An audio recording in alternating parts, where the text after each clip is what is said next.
भारत दौऱ्यावर असलेल्या अंगोलाच्या अध्यक्षांचं राष्ट्रपती भवनात औपचारिक स्वागत. पंतप्रधान नरेंद्र मोदी यांच्याशी करणार शिष्टमंडळ स्तरीय चर्चा.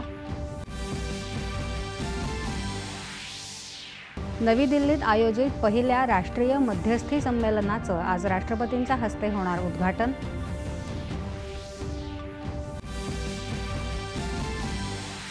वेव्स परिषदेत आज कम्युनिटी रेडिओवरील संमेलनासह चर्चासत्रांचं आयोजन. माध्यम आणि मनोरंजन क्षेत्राशी संबंधित सांख्यिकी पुस्तिकेचं माहिती प्रसारण मंत्रालय करणार प्रकाशन.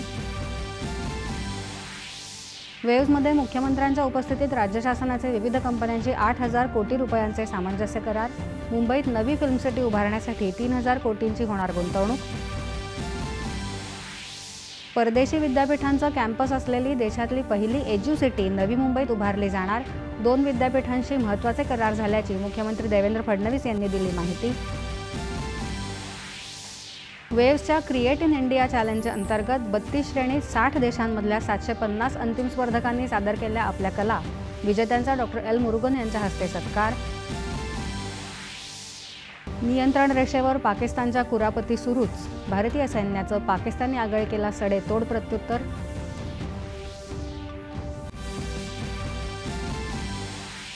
सर्जिकल स्ट्राईकवर प्रश्नचिन्ह उपस्थित करणाऱ्या काँग्रेसवर भाजपाचा घणाघात. पाकिस्तानला मित्रदेश मानून काँग्रेस नेते पाकिस्तान धार्जिणी वक्तव्य करत असल्याचा आरोप. भारताची परकीय गंगाजळी 688 अब्ज डॉलर्सवर पोहोचली.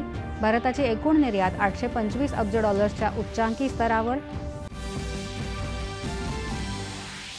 ऑस्ट्रेलियामध्ये सार्वत्रिक निवडणुकीसाठी मतदान सुरू.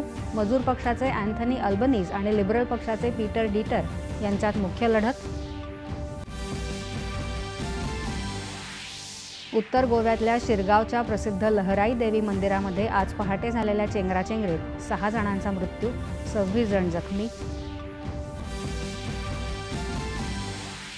आणि विदर्भ आणि मराठवाड्यात आज पावसाची शक्यता. 5 जिल्ह्यांना पावसाचा ऑरेंज अलर्ट जारी.